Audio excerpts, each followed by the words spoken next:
On this episode, we talk about the Linden project at CSA Linden!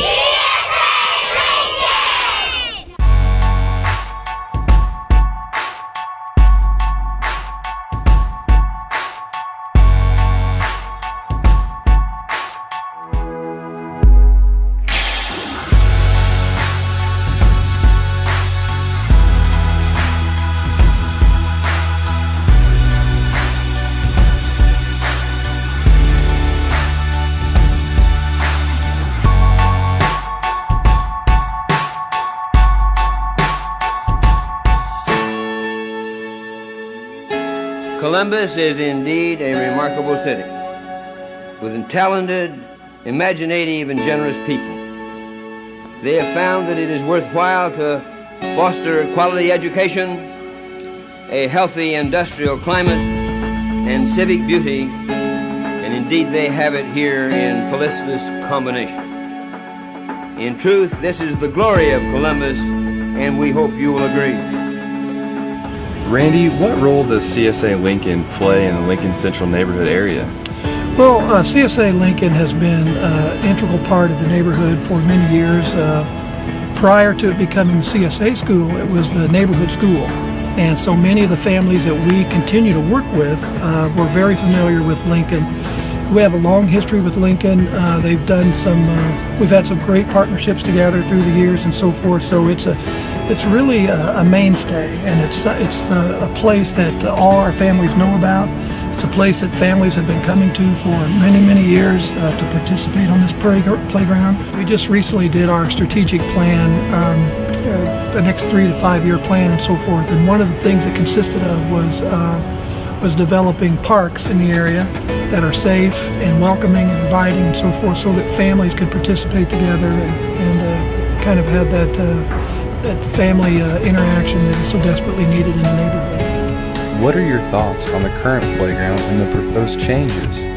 The current playground, it gives the kids something to do, but they're getting bored. There's a lot of asphalt. There's not that much actual equipment. So changing it and giving them more options would be wonderful. They would absolutely enjoy it.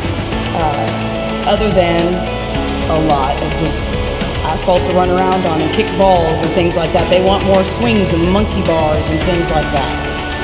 Yeah, and as a staffer, we see a lot of injuries with the asphalt here at school. Lots of boo-boos and scraped knees, and as a parent, a lot of holes in our pants that we get to repair or throw away pants. It would just be nice to have a green space that they could play on, maybe for safety. Being downtown, we don't just have a school playground. It's a community playground. The surrounding neighborhoods, everyone comes here. We're also on the visitors tour and architectural tours. When people come through and they have children, they go and play on that playground.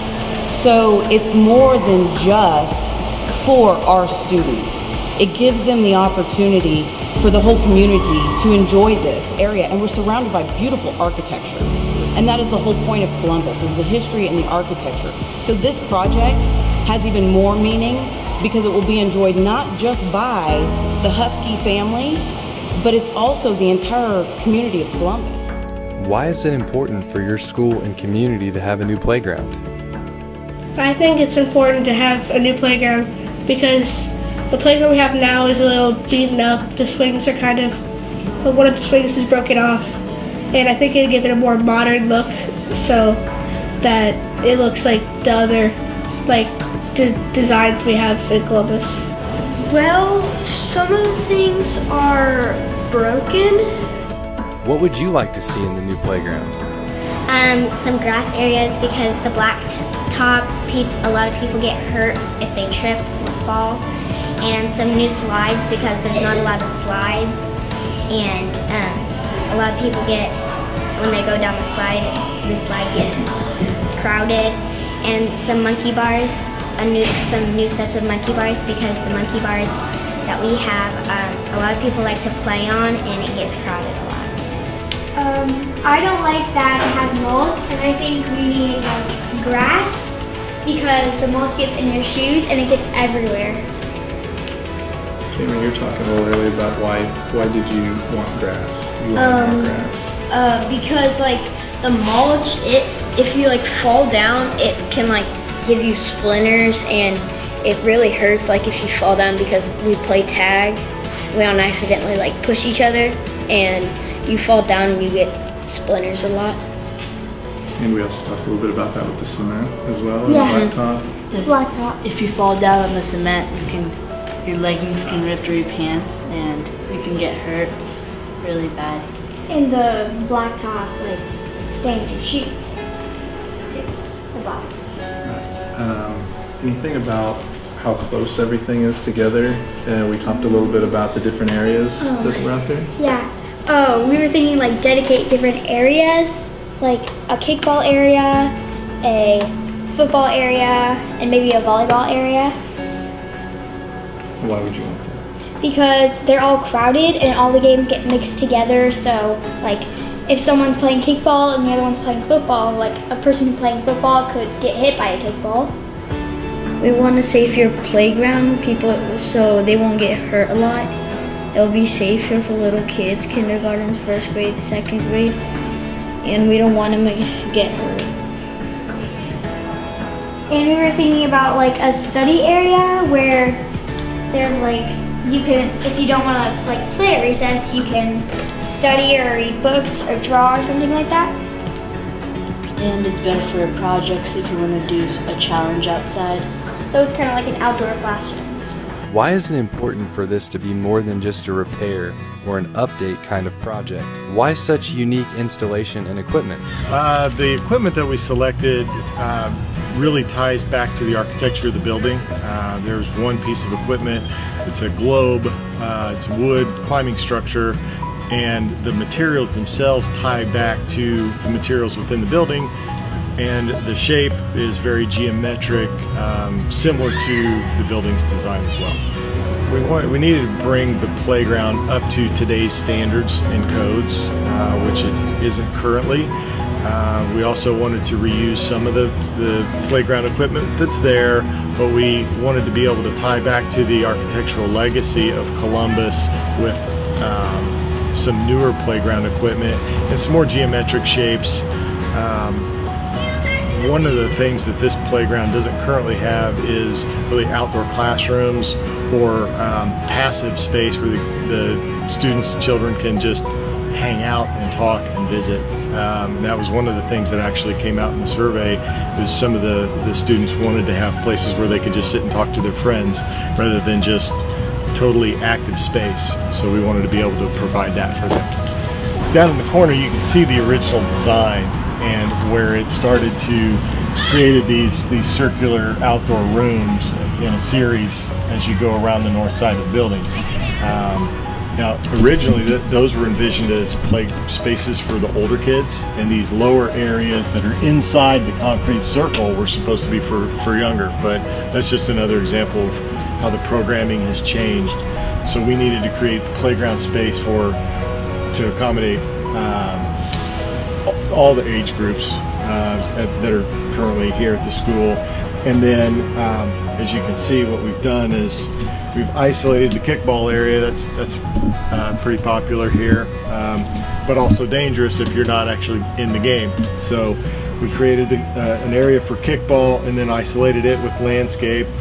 We reused the drive, the drop-off drive. It's still there, but we've got games they're more sidewalk games that are painted in the drive area, so that serves as double duty as play space as well as the drive drop off.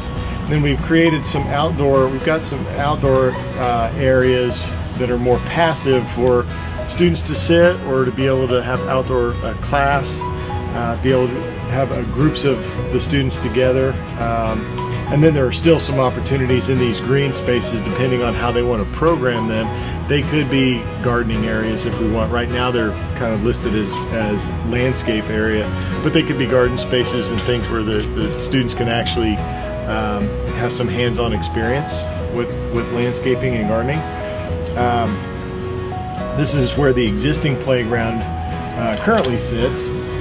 and is what it'll, in plan view, what it'll look like once it's been refurbished with new equipment and upgraded. And then what you see is a soft fall surface that's decorative, it's a poured in place, and it's more state-of-the-art play surfacing rather than the mulch that you often see in playgrounds. Again, seating area with large shade sails. That was another thing that we heard from the students, was they wanted some shade. Plenty of places to sit. This is the more architectural piece of the playground. That's the wooden globe with the net climber in the center. We've got another basketball court, well, a basketball court over in this corner because they didn't want to lose the ability to play basketball, and now they've got kickball and basketball they can play at the same time. And then, of course, the swing set. That was another really popular item in the student survey. So we're keeping the swing set, but again, adding the upgraded safety surfacing. And it's all tied together through these landscape beds that you can see throughout. You know, if you look at our playground now, it's actually missing a few key components to the play structure that were removed either for safety measures or because they were broken. And the past practices is that PTO was responsible for financing that piece. And we, like I talked before, financially we just can't do that and provide the most important pieces of our educational experience for kids, like field trips or student activities and experiences. And so that's where we don't want to lose. We raise such a little amount of money as a school.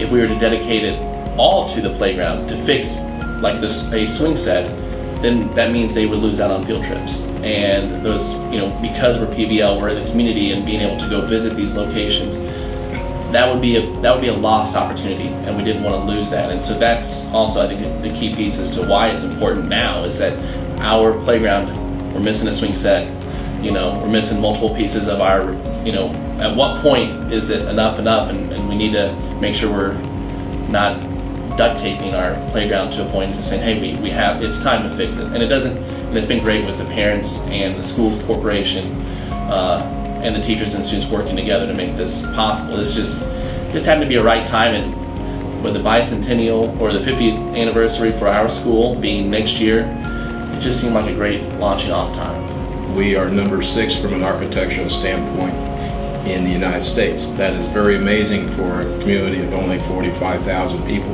right? So this investment that was made for educational purposes back in the 60s is still relevant, and one of our main goals is to keep growing it and keep it new and keep it refreshed and keep it dynamic in order to help the educational process. That's why it's put in place in the first place. Now, one of the ingredients that Gunnar Burkitz originally had was the outdoor classroom space, which we have examples around the perimeter of the building now, and all we're basically saying is that's still a good idea, and oh, by the way, we got some new things that we want to try, and continuous improvement process, and not only preserving the past and preserving the future and getting ready, or preserving the current, but getting ready for the future, and then also making the investment to keep that excellence of education process going.